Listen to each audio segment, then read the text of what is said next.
변동성이 너무 커서 화폐의 기능도 못하는 비트코인이 왜 가치가 있는지 제대로 알고 계신가요? 비트코인 투자자라면 보통 사람들처럼 투기, 도박으로 생각하는 게 아니라 이 가치를 제대로 알아야 외풍에도 흔들리지 않고 암호화폐 시장에서 돈을 벌 수 있을 것입니다.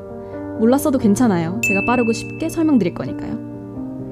2009년 1월 3일 비트코인이 탄생했습니다. 2008년 미국의 투기 버블이 터지며 리먼 브라더스가 파산 보호를 신청하고 메릴 린치는 뱅크 오브 아메리카에 인수된 지 3개월 뒤입니다. 무려 1990년대 초부터 정부, 중앙기관으로부터 개인의 프라이버시를 지키려는 사이버펑크 운동에 가담한 암호학자들이 있었는데요. 서로를 못 믿어 돈이 돌지 않는 신용 위기를 맞자 개발하던 암호화폐 발표 계획을 더 이상 미룰 수 없다고 보고 비트코인을 발표한 것이죠. 실제로 비트코인 백서는 리먼 쇼크 다음 달인 10월 말에 공개되었어요. 그러니까 비트코인은 일종의 기존 화폐에 대한 혁명이었던 거죠. 그럼 지금까지도 유지되고 있는 기존 화폐의 문제가 대체 뭐였을까요? 우선 화폐의 본질을 알아야 합니다. 지금의 달러는 사실은 그냥 종이 쪼가리입니다. 이 종이가 미국의 신용을 토대로 가치가 생기는 것이죠. 우리가 당연하게 쓰는 돈이니 사실은 실체가 없다는 게 생소할 수 있습니다.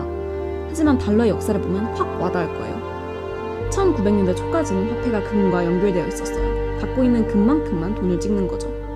그러다가 1차 세계대전 때 많은 나라들, 특히 영국이 금 유출을 겪으며 근본이제를 포기하게 되었어요. 그렇게 2차 세계대전 동전을 앞둔 1944년 44개 연합국이 브레튼 우즈에 모여 새로운 체제를 채택했습니다. 달러만 금에 연결하고 다른 국가의 화폐는 다시 달러에 연결하는 금환 본위제를 채택한 것이죠. 괜찮아 보였으나 베트남 전쟁 등으로 인해서 미국이 돈이 필요해지게 되면서 돈을 찍어내게 되고 금이 고갈되기 시작했어요. 그러다가 급기야 1971년 당시 대통령 닉슨이 달러와 금의 교환을 일방적으로 중단했어요. 엄청난 혼란이 야기 되었죠. 금과 교환할 수 있을 것이라 믿고 달러를 가지고 있던 사람들 입장에선 당연히 화가 났을 것이고요. 위기를 앞둔 달러는 석유를 통해서 현재 기축통화 자리를 가까스로 유지할 수 있었습니다. 1974년 석유 파동을 계기로 원유 결제를 오직 달러로만 한다는 약속을 사우디와 맺게 되면서였는데요. 이게 강력한 이유는 석유가 필요한 국가들은 수출을 해서 달러를 벌어야 하고 그러면 그 국가들이 석유를 사면서 달러가 중동으로 모이게 되고 중동 국가들은 그 달러로 다시 미국의 무기를 사고 자산을 투자하면서 달러가 미국으로 흘러들어가게 됩니다. 그렇게 미국의 달러 발행에서 시작해서 미국이 본인 제품을 팔며 달러를 다시 벌어들이는 것으로 끝이 나는 순환 구조가 만들어지는 것입니다. 이게 강력한 페트로달러 시스템입니다. 이 역사를 보면 알 수 있지만 우리의 기축통화 달러는 사실 실체가 없습니다.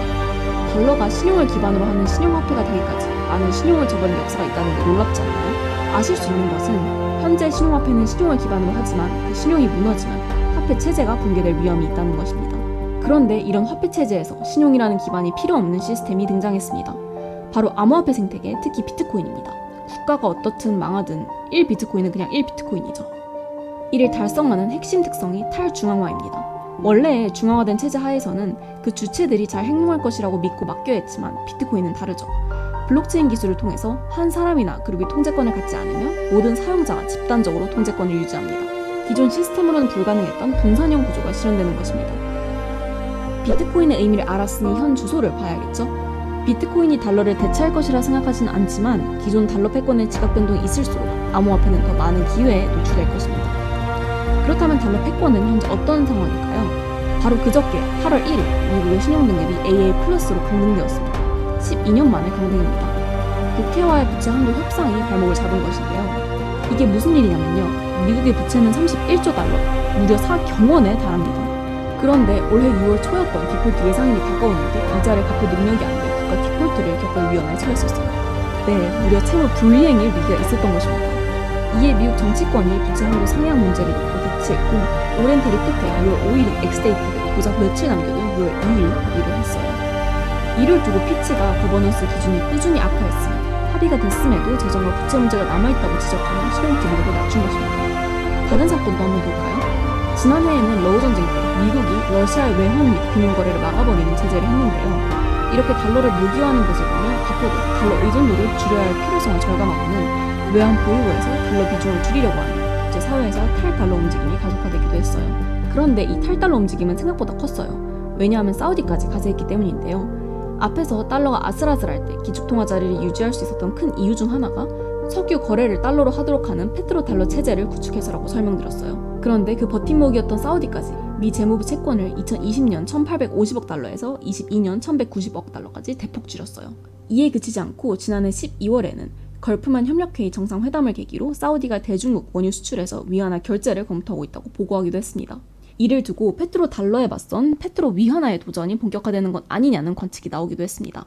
당장 달러가 붕괴되진 않겠지만 현 화폐 제도의 문제점이 수면 위로 드러나는 사건이 점점 더 증가하고 있는 것으로 보입니다. 사토시가 첫 비트코인을 채굴해 세상에 내놓으며 제네시스 블록 첫 블록에 이 메시지를 담았어요. The Times 3rd January 2009 Chancellor on brink of second bailout for banks. 재무장관 은행의 두 번째 구제금융 임박. 영국 재무장관이 은행을 살리기 위해 긴급 구제자금의 추가 투입을 고려 중이라는 기사 제목입니다. 기존 화폐의 문제점을 첫 블록 속에 영원히 기록한 것이죠. 물론 투기 광풍의 영향도 있지만 장기적으로 이렇게 비트코인이 가지는 의미와 가치를 알아야 국제정세를 제대로 이해하며 투자에 적용할 수 있을 것입니다. 오늘 영상 화폐의 역사와 미중 패권 그리고 암호화폐에 대한 것은 계속 제작을 하고 싶었던 내용인데요. 어떠셨나요? 댓글로 의견 남겨주세요. 시청해주셔서 정말 감사드리고 도움되셨다면 좋아요와 구독 부탁드립니다. 감사합니다.